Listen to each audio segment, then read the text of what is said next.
डर के अफसाने पर आपका एक बार फिर से स्वागत है। आज की कहानी है राजू की, जो एक छोटे से गांव का लड़का था और दिल्ली यूनिवर्सिटी में पढ़ने आया था।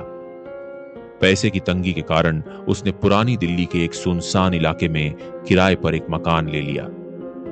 मकान मालिक पंडित हरिनारायण एक रिटायर्ड शिक्षक, बेहद अजीब किस्म के व्यक्ति थे। उनकी सफेद पड़ चुकी आंखें राजू को हमेशा घूरती रहती थी। राजू को यह बात बड़ी अजीब लगती थी, लेकिन फिर भी उन्हें बूढ़ा समझकर वो पंडित जी को इग्नोर कर देता था। पहले दिन जब राजू अपना सामान कमरे में रख रहा था, तो उसे लगा जैसे कोई उसके पीछे खड़ा होकर उसे देख रहा है। उसे किसी के सांस लेने की आवाज साफ साफ सुनाई दे रही थी।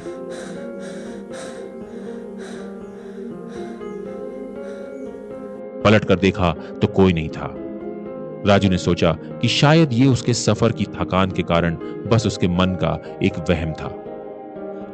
पहली रात को जैसे ही राजू ने लाइट बंद की, उसे पानी टपकने की आवाज सुनाई दी।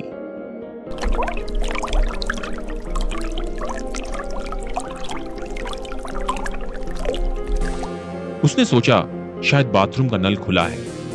चेक किया तो देखा कि नल तो बंद था। फिर जैसे ही वो वापस आकर बिस्तर पर लेटा, उसे एक धीमी आवाज में कुछ सुनाई दिया। ये बिस्तर मेरा है, यहां से चला जा। राजू का दिल जोर जोर से धड़कने लगा। आवाज इतनी साफ थी जैसे कोई उसके कान के पास खड़ा होकर बोल रहा हो। उसे पूरी रात नींद नहीं आई। आंखें खोलकर बस वो दरवाजे की ओर देखता रहा।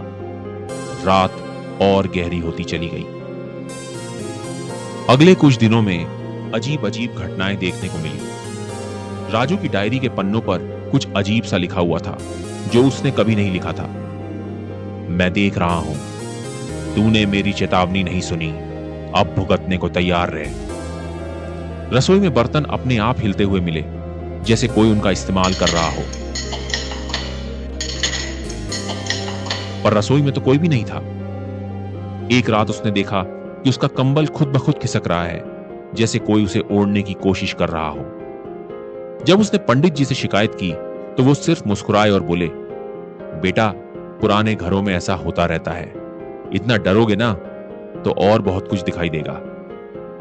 एक रात राजू ने सपना देखा कि पंडित जी उसके बिस्तर के बिल्कुल पास खड़े हैं और उनकी आंखें एकदम सफेद हो गई हैं, मानो उनमें कोई जान ना हो। उनकी सफेद आंखों से कुछ काली स्याही जैसी चीज बह रही थी। फिर वो एक धीमी आवाज में बोले, तू मेरी जगह लेने आया है। राजू चिल्लाकर जाग गया और देखा कि उसका तकिया पसीने से लथपथ है। वो डर से कांपने लगा। फिर अचानक उसे एक आवाज सुनाई दी, जो उसके पलंग के नीचे से आ रही थी। किसी के दिल के धड़कने की आवाज। अगले दिन जब राजू ने पड़ोसियों से पंडित जी के बारे में पूछताछ की, तो पता चला कि पंडित जी की तो 5 साल पहले रहस्यमय परिस्थितियों में मृत्यु हो गई थी। असली मकान मालिक तो कोई और था, जो विदेश में रहता था। राजू के आने से पहले पंडित जी भी इसी घर में किराएदार थे। राजू ने पुलिस को बुलाया। जब उन्होंने कमरे की फर्श उखाड़ी, तो वहां पंडित जी का मृत शव मिला। उनकी आंखें अब भी खुली हुई थीं। उस रात जब पुलिस चली गई, तो राजू ने फिर से वही आवाज सुनी, जाने का वक्त हो गया है राजू। और फिर पंडित जी की आत्मा सामने प्रकट हुई।